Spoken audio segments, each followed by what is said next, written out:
What's up, Saab fans around the world, and welcome back to another video.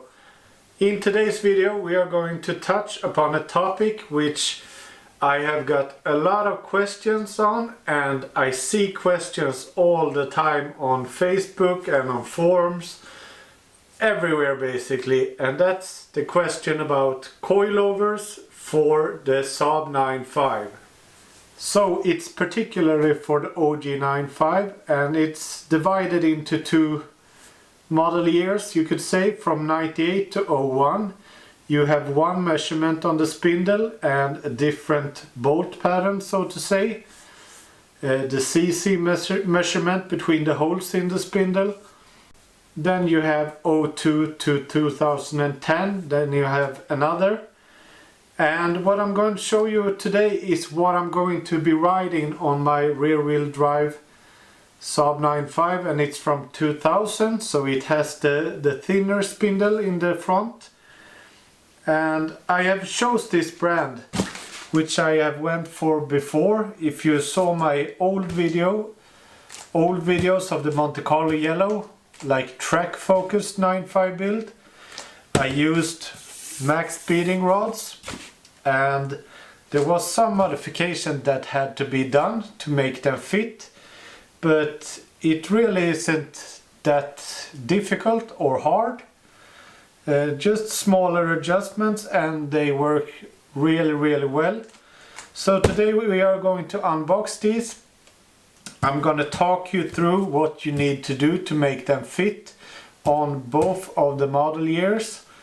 And I'm going to talk a little bit about the materials and the specification on them as well. So I'm going to lift down this box and we are going to unwrap them one by one. You can see I have already started a little bit.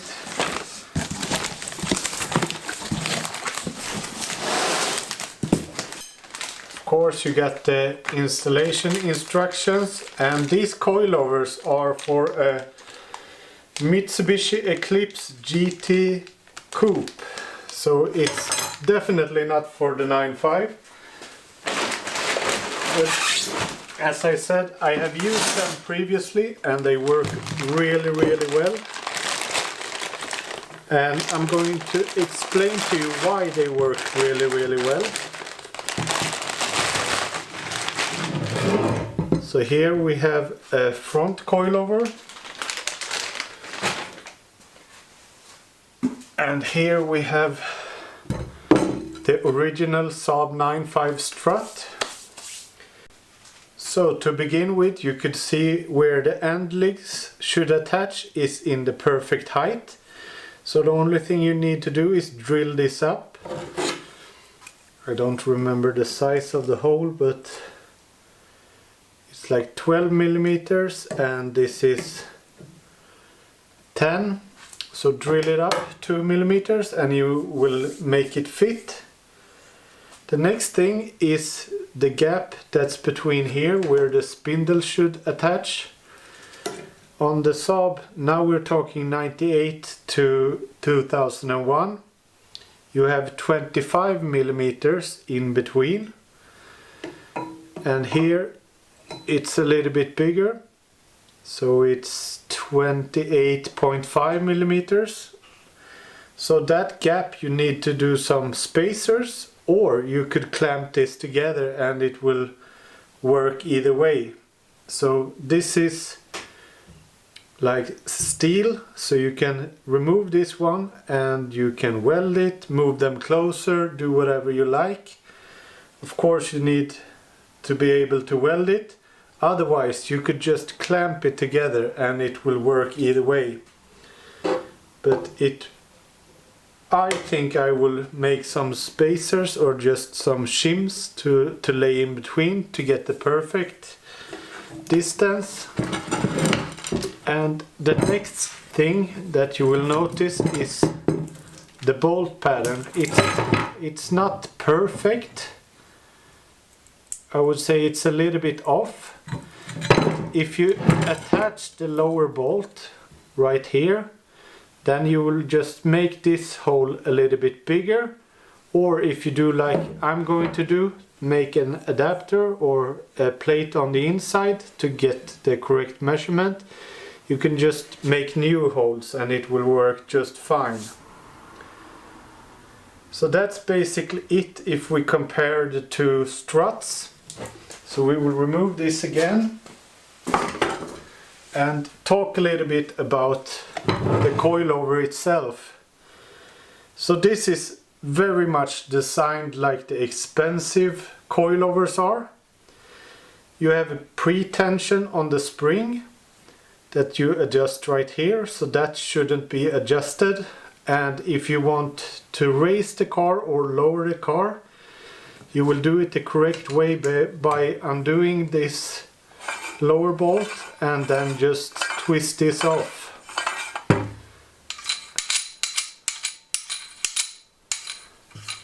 So it works really nice, and the design of these coilovers are very sturdy. So it's a rigid coilover. And on the top plate you have the camber adjustment, which I'm going to do a little bit different. The last time I installed these, I rode them with the original top mount from the Saab, and that works. But you really want to be able to utilize the pillow bowl top mount that you got right here. And the dampeners are also adjustable 24 ways, just like the very expensive coilovers. What I'm going to do different, if we say that the coilover is mounted in the car, then you adjust the camber like this. Since I'm building a rear-wheel drive car and I have flipped the spindles, I will be running it this way right here, and this will adjust the caster angle. So if we get a big positive caster angle, the steering will be a little bit more heavy, but the steering wheel will flex back much faster than it does normally. And if we add caster, we also get camber like for free to go with it. So when you start to turn with a big caster angle, you get the camber as well. And the camber is really good for cornering. This will not be like a track day build, but I will for sure take it to some tracks. So that's the way I'm going to install them, but this is very not necessary.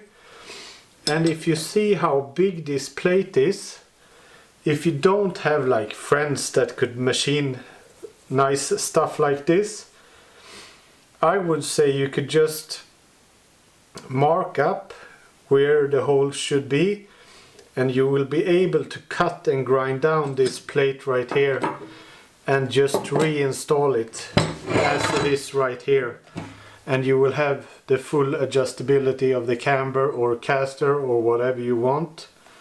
When it comes to the spring on the coilovers, the tension or the strength of this spring right here is 10 kilos per millimeter, so it's quite a stiff spring. If we compare this to like an expensive coilover that's for the 9.5, they are around 8.79 kilos per millimeter. So there is some difference, and maybe that's the big difference in the cheaper coilovers versus the more expensive one. It's mostly the things you don't see. So on the cheaper coilovers you usually have a stiffer spring and a softer dampener, because a really hard dampener costs a lot to manufacture. But you can see on this coilover right here, the rods for the dampener are really thick. So I love how they do stuff at Maxpeedingrods. And as I said in the beginning, I have been using this before, and if I wasn't satisfied with the results, I would never go with it again. So there we have the front ones and the idea for the front.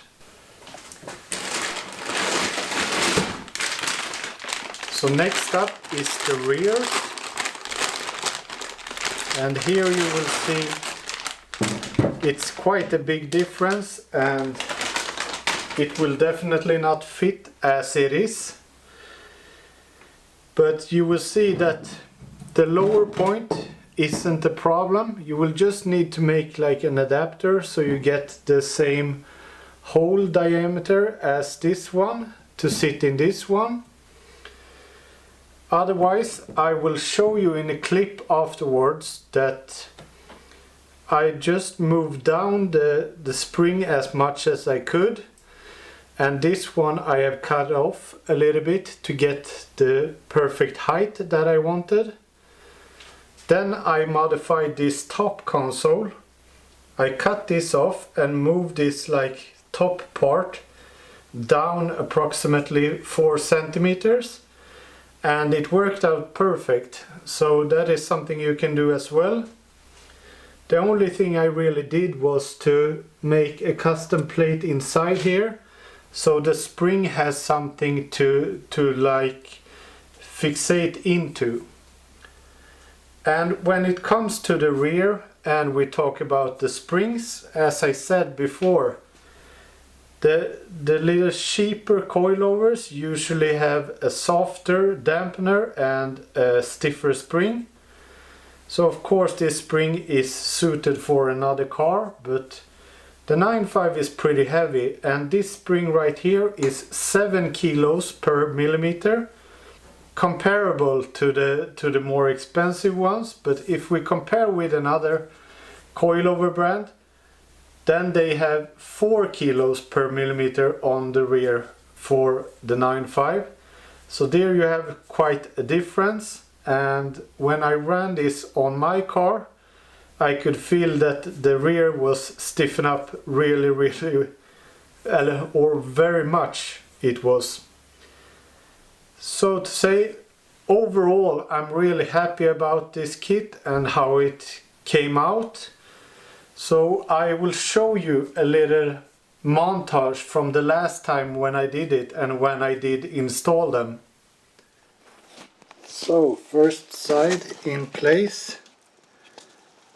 As I said, bolt pattern on point. Even got a little bit wiggle to it, so you can adjust like camber a little bit with pushing it forward or backward. And this is the nice part of it all. So up here we have the adjustment for the dampener. So on track day you can just pop the hood, just stiffen up the dampening.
Okay, so here we have the rear coilovers, and this is the standard one. This looks almost like when you're riding a stock strut and spring.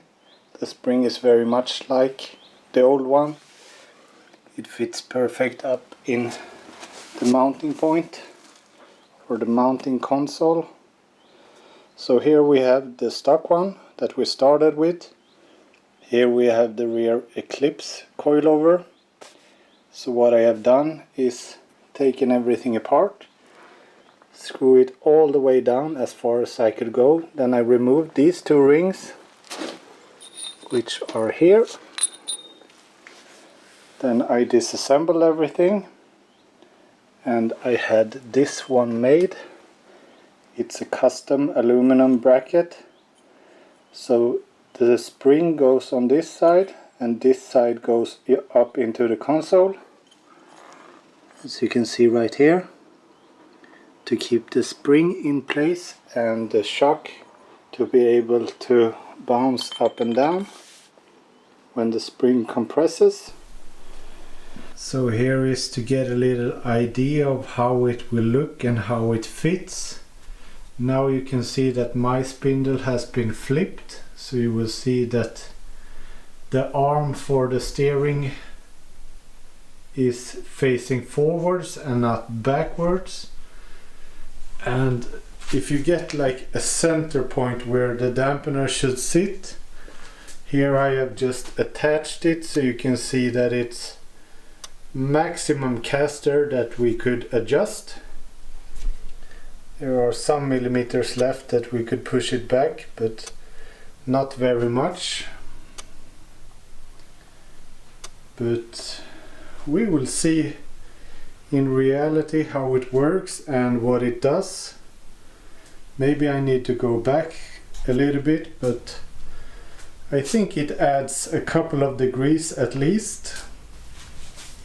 So big thanks for Maxpeedingrods for sponsoring this build also.